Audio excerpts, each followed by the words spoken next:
Welcome to the Benny Talk. Hello, ladies and gentlemen. You are very welcome once again to the Benny Talk today, and it is a very privilege to have a special guest today, and this is none other than Rada Mutamba Rubanjira, who happens to be the founder and CEO of the Rada Safaris. He's going to tell us more about himself, about his journey, and where he is right now. So, Rada Safari, you are very welcome. Thank you so much for joining us today. Would like to know who you are. I know you're called Rada Mutamba, but then the fact that you lead the Rada Safaris, what is Rada Safari, what you do, and yes. Thank you, Bonit, for hosting me, and I'm happy to share my story, my journey. And I'm Rada, the founder of Rada Safaris, and my education background is IT. I did IT at university, and my journey is that I started Rada Safaris as a student at university. That's Ugandan Martyrs University in Kozi, and I got this idea when I was in my hostel room with my friends. We were having a few drinks, and then I told them, you know what, guys, I want to start up a tour and travel company. And then some of them laughed at me. They were like, where will you get the safari vans? Where will you get the bazungu? Where will you get the white people, the foreign people? I told them, you know what, guys, I don't know where I'll get these guys from, but I'll do it. Okay. So then some friend of mine was like, Rada, let me design a poster for you. Actually, a logo for you. So he designed a logo for me very fast that I shared on my WhatsApp story, and then I put a caption, coming soon. So little did I know that students were they took screenshots of my status, and then they kept on sharing around the university. And then some students that actually didn't know started inboxing me. They're like, wow, this is a good idea, you can actually do it. So I was motivated to keep pushing. Okay. And then after a friend of mine was like, you know what, Rada, I can make this logo better. So he actually redesigned it and made it better. And then I printed it on t-shirts, like Rada Safaris. Then I had to give out these t-shirts to my friends, and some of them were like, you know what, Rada, let us not take your shirts for free. Let us support you. I may not come for the trips, but I can let you buy a shirt from you. Okay. So then they bought the shirts. And then Uganda Martyrs University in Kozi, the university where I was, is actually close to the equator. I would say it's at the equator line, because the equator line actually crosses the university. Okay. Yeah. Beautiful. So, and we go to borders. And then actually our first safari was on a border. Border safari. That was Yep. nice. So it was a nice experience. We did have those Land Cruisers with pop-up roofs. You didn't have the bazungus neither. Yeah, I didn't even have the people they wanted, the people I used that love travel. So I used the borders for equator, and then we took pictures at the equator, at the Uganda equator, the equator line, and then we had lunch with my friends. Okay. And the lunch actually paid for. So my first safari, I actually paid people to travel with me. Okay. And then I had friends from other universities, from Kampala, that saw the pictures. They were like, Rada, why did you leave us behind? I was like, you know what, guys? Maybe next time I will invite you for a safari. Like, yes, please, next time don't leave us behind. So the news started spreading. Wow. Yeah, so then we had to post these images on, we had to create Instagram and then post these images. Yeah. So that's how I started. Yeah, and later on, I had to engage the university administration and convince them to give us a bus, because Uganda Martyrs University has international students from Kenya, from Congo, from Burundi, from Rwanda. All these students like don't have a family in Uganda, so they come to study. And I went to this idea. I told them, guys, let us do student trips for these guys. And then they were like, how do we benefit? And I told them, what? I don't own any vehicle. So what I need from you is give me the school bus, give me the school driver, give me fuel for these buses. And then me, I can be able to mobilize and organize a trip for these students. And then when you go to the parks, during the game drives, when we are on the road, they are seeing Uganda Martyrs University. And then when these students are taking pictures in the university bus. So it's PR for the university. When they go back home, they're showing that we are in Uganda. When we are studying, we go to national parks, we have safaris, and it would actually be good for them. So they actually liked it. And then they gave us the bus. That was a good strategy. Yeah, they gave us the bus with fuel. And then I started doing the university trips. That was amazing. What an amazing story, ladies and gentlemen. And I have captured that the first time you took people, you actually paid for their lunch and you gave them free t-shirts. Did you feel like you were losing something, giving them things for free just because you're starting up a business?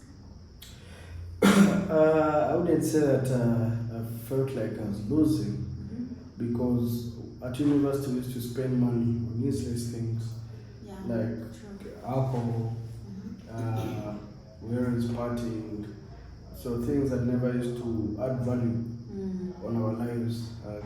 Okay, it's fun, it's good to have fun, but our spending was actually big. So me spending money on something that I love, something that's on my baby, and something that I feel like this baby will grow at one point, and let me give it a try. Because I used to give tries to a lifestyle that I never used to get anything. So I started with $60. Wow. That's $60. That's around 220,000. Actually, it's 220,000. Yeah, that's what I started with the shirts, and then the lunch that I had to pay. We went to the equator, ordered for pizza. We didn't have a 3-course meal, but at that time it felt like actually like a 5-course meal. Yeah, but we had pizza. That was nice of you, really. Yeah, we had a few sodas because that's what I could afford, and then we took pictures having the 4-course meal. Yeah, so the pictures that we had to share. Yeah, so it was actually an amazing experience.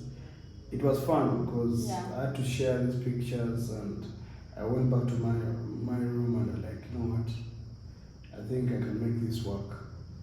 So I didn't feel the pain of me spending money on a safari. Wow. Yeah. Okay. But it actually made a lot of noise to other universities. The guys were like, hey, Rada. So then after there, I joined Startup Africa. Startup Africa is a hub that helps young entrepreneurs, that actually mentors them, and that's where I got an opportunity to go and pitch. I never knew what a pitch was. I didn't know what an elevator pitch. I could not actually sell my business. So I got this training and went and won the award. So won the best pitch, the best startup in 2019. And by that time you hadn't officially started. Yeah. Amazing. Yeah. So but they saw the potential, and actually they saw, I think, the passion we had, and actually most of the people we pitched with that day are out of business. So, and we were lucky, we got an article after winning that. We had an article in the Daily Monitor. Yeah. Wow. Daily where they wrote a 2-page article. Wow, for free. Amazing. Yeah, we didn't pay any money, and then a lot of people read that article. And then after some time, these guys came back, like after 8 months or a year, close to a year. They came back and they wanted to see how far. Oh, like if you had grown. Yeah, so they wrote another article about us. So they also gave us 2 pages in the article. And wow. a lot of people read this, and it actually also motivated me. Like, who am I to be the newspaper? Yeah, so, and that was, it opened doors for me. And then I had to tap into other markets when I graduated. I could no longer depend on the students' trips. I had to tap into other markets, the corporate people, and then after the international market. Oh, yeah. This is a very nice story. It is very interesting to see that you started all this from your hostel room, like at campus, where you're busy with books, you're busy with a lot of pressure, with drinking around, but you managed to focus on the dream that you had. And I know you might not really be where you want to be, but you've improved. And I would like to know, what do you see yourself in the next few years to come? In the next years to come, because what we are doing is, since my background is IT, we are now going we have built a travel fintech, a travel wallet. Oh, great. Yeah, that's the travel wallet. That's the Rada wallet that allows travelers to save up for travel. The Rada wallet? Yeah, yes, yeah. Okay. So, because we noticed that with the wallet we are focusing on domestic tourism, because we started with the students' trips, and a lot of Ugandans don't know how beautiful this country is. Uganda is a very beautiful nation, and it has a lot of beautiful places. Best weather, friendly people, the part of Africa. Yeah, rich culture, yes. And a rich history. People don't know about this. Sure. So with the wallet, we are focusing on promoting domestic tourism, where someone can save up for travel, rather than having waiting to have huge sums of money to afford a trip, which is hard. Where you can save $1, $2, $50 on a platform. And then you can go through a platform and you see which experiences or trips you can afford, and then you can actually be able to afford a trip. Yeah. And the Rada wallet, is it available on all the platforms, all the phones? For now, it's on the Android version. We have the Android version. We have built the iOS version, but we are waiting for our account to be verified by Apple. And then, but we also have the web version, so those that are on iOS can use the web version. That's at www.radawallet.com. So they can be able to create an account and save for travel. As we are getting more service providers to host experiences on our platform, because we are trying to create employment opportunities for Ugandans. So we want to make Ugandans earn money from our platform. Yeah, we will see ourselves in the next years to come. It's owning the Rada lodges. We want to have lodges and make accommodation affordable for Ugandans. Build nice accommodation and affordable for Ugandans, and in these different tourist destinations in this beautiful country. And also, we're also looking at owning maybe the Rada Airlines. At one point, wow, that's going to be amazing. Yeah, we want people to fly from Kampala, fly to Bunyonyi, fly to with the Rada Airlines. Yeah, fly to Queen Elizabeth National Park, fly to Makshon Falls, fly to Chidepo. So we want to make tourism fun and affordable.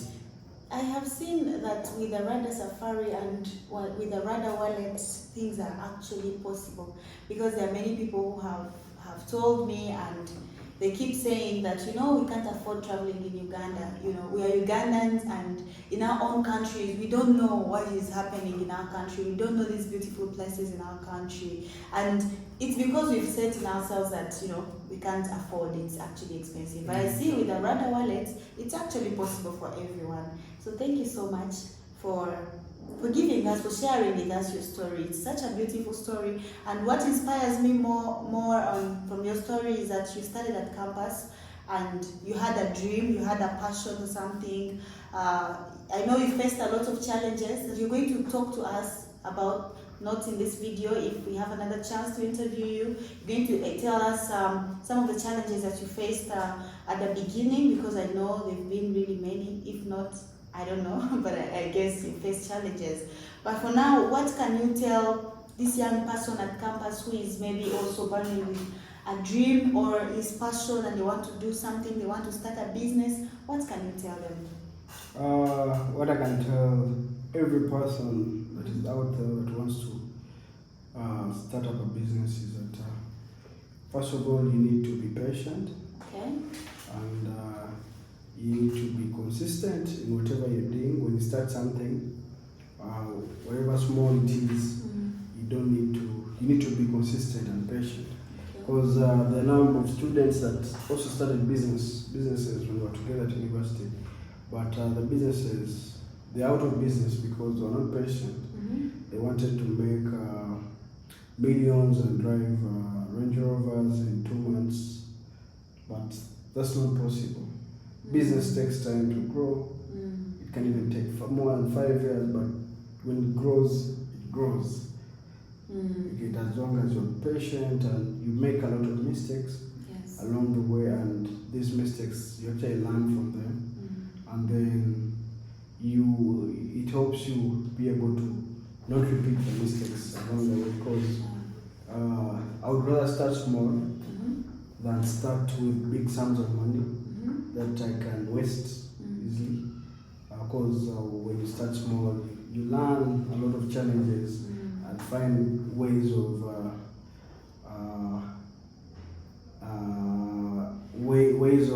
maybe improving and avoiding them in years to come. So they need to be consistent. They need to be patient. They also need to have. They need to be trustworthy, because they don't need to do fake things in the market. Offer poor services because they want to make money. Rather do something of high quality, something that is genuine, and then your client will refer you to another client. Sure. Yeah, so you need to be patient. No money is enough in business, but whatever you have keeps on growing with time. Thank you very much. Ladies and gentlemen, we need to give a hand of applause to Rada for this amazing conversation. Thank you so much for sharing with us your story. It's amazing, and I think you may have questions, very many questions. And the good news is that Rada is available to answer your questions. Just search for radasafari.com, www.radasafari.com, and you're going to visit the website and see the different things that are posted on the website, and his contact as well. His email address is going to be available on the website. If you'd like to get in touch with us as well, thebennytalk.com. We're also online, www.thebennytalk.com. And for any questions that you have, feel free to get in touch with us. And thank you so much for watching this video. We shall see you in the next video with amazing more conversations. Thank you so much, and I'll see you there. Bye.